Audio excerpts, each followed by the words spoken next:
This is the part of the broadcast where I tell you a little bit about my personal news. And on the personal news front, there's a lot going on this time around. That's right, baby. Normally, there isn't a lot, but this time, there's a lot to talk about on the Parasocialist Update. This is part of the broadcast where I tell you a little bit about my personal news, about what's going on in my life. One of them is a One Piece update. Last night, I ended the broadcast and I watched a lot of One Piece. And it's time to talk about that. A couple different things I'm going to talk about. One category is going to be One Piece, because the Fishman Island arc is almost over. That's number one. Another thing I'm going to talk about is like calories and where I am in my fitness journey. I'm just going to let you guys know. But honestly, without further ado, let's get started with the One Piece update. Ladies and gentlemen, it has happened. The unthinkable, the unimaginable. Fishman Island arc is finally coming to a close. It took me, HasanAbi Piker, around 4 months to go through 500 episodes of One Piece. Mugawara! Monkey D. Luffy's stories, his trials and tribulations, alongside his loving crew of pirates. Almost 4 months. And then it took me another 4 months to get through the goddamn slow-ass paced, One Piece post-time skip-ass Fishman Island arc. It took me 4 months to fucking watch 500 episodes, and then 4 months to watch 73 episodes. Make this make sense. Make this fucking make sense. Now, I've complained a lot about how slow the pacing is and how unimaginably cruel and unusual this punishment is if you are exclusively an anime enjoyer like I am. I tried so many different things. I tried so many different concepts to make it work, and one thing that I was able to make it work with was basically go back dubbed version. However, I also bit the goddamn bullet. Let me tell you something, folks. Fishman Island was supposed to be my favorite arc. It's the most political arc. It's about slavery. It's about racism. It's about the racial wounds that do not heal. What kind of scars it creates in the psyche of those who have been oppressed. It's supposed to be a mixture of violent revolutionary action versus a peaceful revolutionary action in respect to one another, clashing with one another. It's the most political arc so far. And unfortunately, instead of it being my favorite arc, it became one of my least favorite arcs, ultimately, because of how long it was to get through it, because so much comedic relief, but also so many reaction shots. You can cut 90% of the reaction shots and the show would be better. That's right. 90%. It was so dragged on. There are so many silly, foolish sidesteps. And then I realized that was because the anime had fucking caught up to the goddamn manga, which is why they were trying to even out the pacing. Oh my lord. Farm the fucking people harder. Toei animation. More like I'm walking on my fucking toes animation. God damn it, dude. Absolutely unacceptable. Now, Toei has done certain things that I actually do appreciate, like the original Nico Robin. I think the original Nico Robin with the bangs, with the darker skin, is one of the best girl characters of all time. Sunday, All Day Sunday. Am I saying that right? I mean, she's incredible. She's so goated. She's so perfect. Okay, she's perfect. And I think that, you know, they miss All Sunday, not All Day Sunday, All Sunday. Sorry. I think what they did to make her look more like the manga was not necessarily a good thing. I can be honest about that. I think it's important to be honest about that. That's good to say. Now, on top of that, maybe there's some other stuff that Toei's good at, but I don't really know. But let me tell you, after watching the show at this crippling pace it was at, I decided once I was done with it to bite the goddamn bullet and start reading it. And I'm not even kidding. First of all, the manga is much more personal. Much more personal. You feel like Oda is in the room with you. You feel like he's just like, he wrote this for you. You know what I mean? Personally, there's like little notes in the beginning, little notes at the, little side notes, little questions that he's answering about other characters and whatnot. So it's pretty good. Like Oda's there by your side. Little bedtime story, you know? So I like that. There's apparently a colored version of the manga as well, which seems awesome, but I'm just, I'm reading the black and white because that's the one I found. So one thing I noticed though, this much, just this much, not the whole manga at all. This is basically the Fishman Island arc. This much shit, not super thick. It's like 70 episodes, man. What the fuck are you doing? They literally took half of a goddamn chapter. They took half of a chapter and milked it and farmed it for like 2 episodes. Stop. That's so unacceptable. It's so unacceptable. No, don't say it's showbiz, baby. I don't want that biz. Get that biz out of town. That is insane, dude. I literally wanted to understand why the pacing looked so ridiculous. And then I read the manga and I'm like, oh, these are like actually incredibly short sequences that they drew out for as long as they possibly could. Now, there's obviously still advantages to like acting out all of the scenes. Like overall, I think like seeing the big ship fall or move around, like I think that's fine. They do a decent job at it. I don't think they do an incredible job at it though, because like there are certain sequences where like Oda will pull back from whatever is happening and show you the size differences on the manga, and it's not really seen in the anime at all. So it shouldn't be this hard. Like the scale is shown a lot better in the manga for sure than the anime. It really sucks to watch the anime. Like I won't make any excuses about it. Like I don't know who the fuck has the patience to do that. I don't know why anyone would even appreciate it. I feel like betrayed. I feel actually betrayed. I don't know if that anime is even like watchable at this point, and it makes me really sad. Toei said filler or slow pace, pick your poison. I would much rather have filler. And I think the reason why the original Toei seasons were better paced was because they would just make filler. Pre-time skip, they had filler. Post-time skip, it seems like they have filler and pacing issues. I do use the filler list, yes, but it doesn't matter because once they break down one individual chapter of the manga into like 4 fucking episodes, you can't really do anything about it. You have to, unless you just watch the recap or something, that's like half of the show anyway.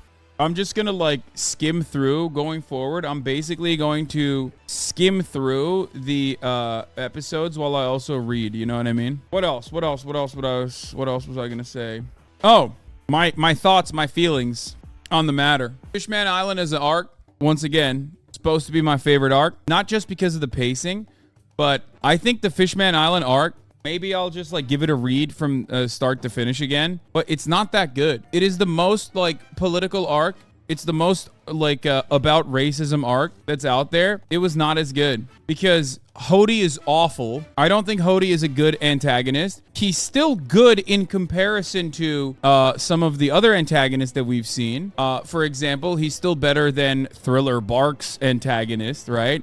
Gecko Moria, who is unfucking bearable and awful to watch. Fisher Tiger is an incredible character. Unfortunately, he's gone after half of the recaps. My favorite parts of the Fishman Island arc were the history of Fishman Island. Like anytime they went and did a flashback, the lore drops were mint. They could have just done a lore drop, but it seemed like they wanted to do lore drops, which were really good, and then power showcases, which were not that good. The lore is great. Fishman Island's so good, though. Didn't you love it how Sanji getting a nosebleed was a legitimate plot point and was taken very seriously? Yeah, I fucking hated that. That was unacceptable. That was unimaginable. That was cruel and unusual punishment. That's exactly what I'm saying. Anytime, even in the last fight sequence, anytime the camera pans away from, like, the main battle, which is supposed to be between Luffy and Hody, I literally fucking hated it. It was like, I hated the captains of the enemy squad. I hated the one that went invisible. He's constantly getting owned. I didn't like the comedic timing of that. I hated all of the captains, with the exception of the octopus drunk one,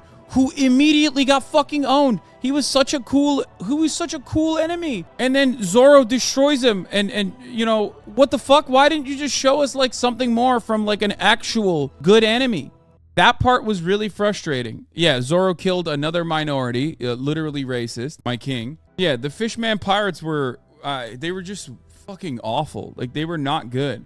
Some of their captains were fine, but overall, it was just mid. It was just mid. And Hody was mid.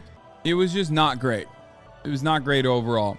But from a political analysis perspective, there is also one aspect of it that I found to be kind of weird. Intentions. Now, this is supposed to be this like massive analogy to the civil rights movement and racism and all of that, and then you finally you recognize why Hody is doing what he's doing, and you're like, oh, what could be the motivation? Like, is it, you know, scarring from living under this like oppressive construct? And ultimately, it's just like, no, he's just empty. His motivation is nothing. His motivation is that he is a fishman supremacist, and I hated that.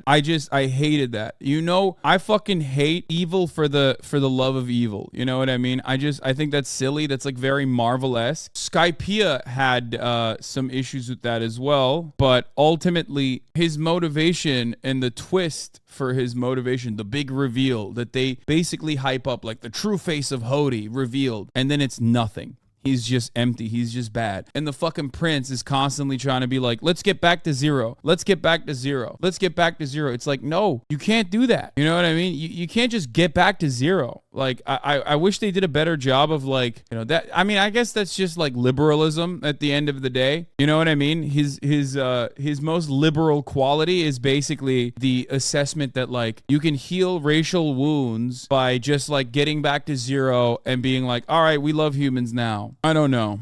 What did you think of the Fisher Tiger story with Koala? Like, that was good. I loved the Fisher Tiger story. Probably better than the Fishman arc in and of itself. I think it cleared the Fishman arc. Like, this guy is a revolutionary figure. He literally frees, I don't know who Koala is, by the way. He literally frees the Fishman slaves and the human slaves. And at the end of the day, he dies because he still has this same racial hang-up ultimately on the other side, where he refuses to get blood from a human, right? Oh, Koala was the little girl. Okay, yeah, okay, I did see that. Never mind.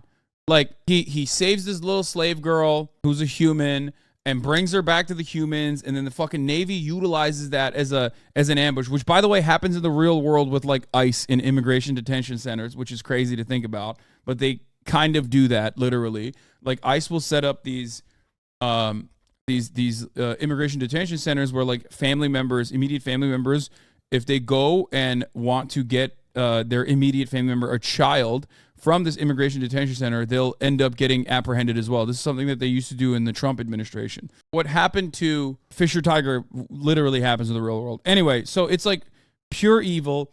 And then despite being a liberator of humans and also fishmen alike being anti-slavery, his own racial hangups at the end of the day causes his demise. And I think it's a very powerful story because you're not supposed to have like he's not like perfect, you know what I mean? He is perfect in many respects, but he still has like an issue in that regard, whereas Jinbei sees that, experiences that, is right there when that happens, and then he's the one who's giving blood to Luffy at the end of the arc to save his life in front of everybody at Fishman Island. So then it's like a full circle where, Jinbei ends up learning from Fisher Tiger's mistakes. And it's basically supposed to be like Hody and Arlong versus Jinbei, who gets to carry Fisher Tiger's legacy further.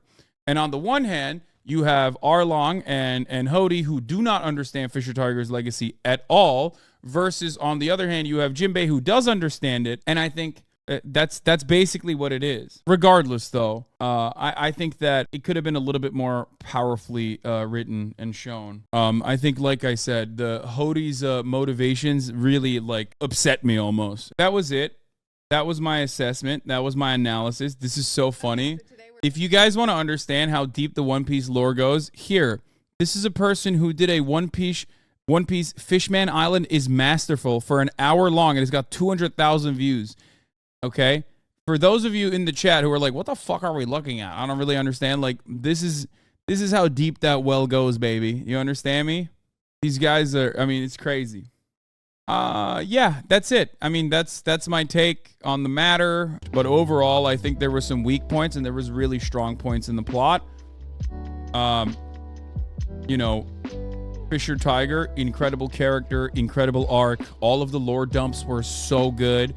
Like, I found myself looking forward to the next lore dump, whereas all of the other aspects of the show, the incredibly slow pacing, the reaction shots, all of this stuff was unimaginably cruel and slow. The antagonists were weak, and the antagonist motivations were supposed to be matched up with Jinbei. Like, we're supposed to be juxtaposed with Jinbei, but I think that the antagonist could have had a stronger motivation, a better motivation. Like, one of the things that, for example, really frustrated me, that made no sense whatsoever, was when Hody at first decides, what the fuck? Why is the perverted man, the perverted pedophile villain, whatever the fuck his name is, Vander Decken, who is a pedophile, okay? And he gets mad that Vander Decken is trying to dump Noah's Ark on top of Fishman Island. And then he decides, no, actually, it's good to do it. It's good to just dump Noah's Ark on Fishman Island. Now everyone can die because I could just, like, enslave some other folks. Like, what the fuck? Wait, that makes no sense. That makes no fucking sense. Now you're killing him because he's not following through on your desires, but you also are still going along with his fucking goal. It's just really bad. That part really frustrated me. Anyway, Luffy's powers are great. Everyone's powers are awesome. Love that Chopper finally has control over his Titan strength. You know, that was pretty sick. Elephant Gatling is great.